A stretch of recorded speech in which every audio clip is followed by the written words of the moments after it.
તો આજે આપણે બનાવવા જઈ રહ્યા છીએ વડાપાઉં. વડાપાઉં બનાવવા માટે તમારે શું શું વસ્તુની જરૂર પડશે એ હું તમને દેખાડું. સૌથી પહેલા તો મિક્સર, ના હોય તો વસાવવું પડશે. મિક્સર પછી આપણે આવી જાય છે વડાપાઉંના લીલા મસાલામાં. લીલો મસાલો કેમ બનાવો એ હું તમને શીખવાડું છું. સૌથી પહેલા સહન થાય તમારાથી એટલા મરચાં નાખવાના, પછી એક ખોબો ભરી અને કોથમરી, અને થોડુંક ભરાઈ ગયું છે મિક્સર પણ એ તો હમણાં બેસી જાય એટલે. પછી 150 કિલો આદુ, 3-4 કરોડ લીમડાના પાન, થોડાક નીચે ઢોરાઈ ગયા છે આપણે ઉપર લેવું, અને 35-40 ખટારા લસણની કળી. હવે આનું ઢાંકણું કરવાનું છે બંધ. પછી આપણે મારવાના છે ઝાટકા.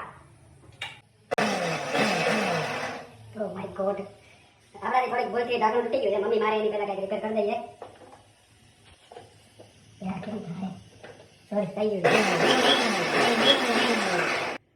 હવે આપણે ખોલીને જોઈ લઈએ કેવું બન્યું છે અંદર.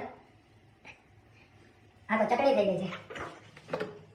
વાંધો નથી, એને હજી આપણે તેલમાં ગરમ કરશું એટલે થઈ જશે સરખું. પાછા આપણે લોઢી ચડાવું ત્યારે મળીએ. Okay done. બહુ ગરમ છે કુકર આપણું. આમાં છે બાફેલા બટેકા, આ છે ભાતની જાડી, એમાં આપણે બટેકા બધા કાઢી લીધા છે. અને આપણે હવે છોડવા આપશું મારી મમ્મી અને બૈરીને, એ થોડુંક કરે ને. ચાલો અરે ભાઈ બટેકા ખોલો તો વડાપાઉં ખાવા વાળીનું. બટેકા ખોલો એટલે વડાપાઉં બનાવો, જલ્દી કરો. ભાઈ ડીશ નહીં બધી તમે રાખી દો, મને આટલું જ આવડે ખાલી.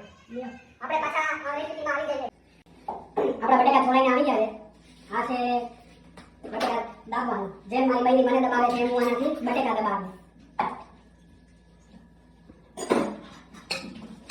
આપણી જે આ લીલા કલરની પેસ્ટ છે એને આપણે થોડોક આપશું વઘાર. વઘાર માટે તમારે જોઈશે 4 ડબ્બા તેલના. સિંગ તેલ હોય તો વધારે સારું, ગાંઠિયાનું તેલ હોય તો આવશે. આપણે 4 ડબ્બા તેલના. પછી તેલને આપણે થોડુંક, તેમાં આપણે 5 વાટકા જીરું, 5 વાટકા રાઈ, અને થોડીક ગેસ નો થાય એટલે હિંગ, અને પછી આપણો મસાલો બાકી.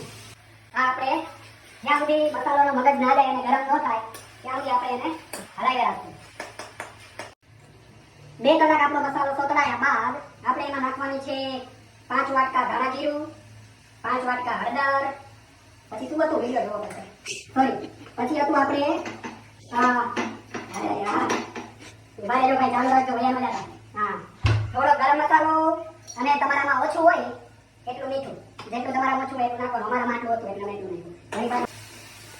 હવે આને બીજી 4 કલાક સુધી આપણે મિક્સ કરીને રાખવાનું. હવે જે આપણો આ મસાલો બની ગયો છે એને ટ્રેવલ હોય તો ખુલ્લા હાથે, નહીં તો શાંતિથી ઉપાડી અને સીધું લઈ જવાનું. આપણા બની ગયેલા બટેકામાં આવી રીતે ધીરે ધીરે ધીરે, ભલે હવા પડે કોઈ ચિંતા નથી, આપણે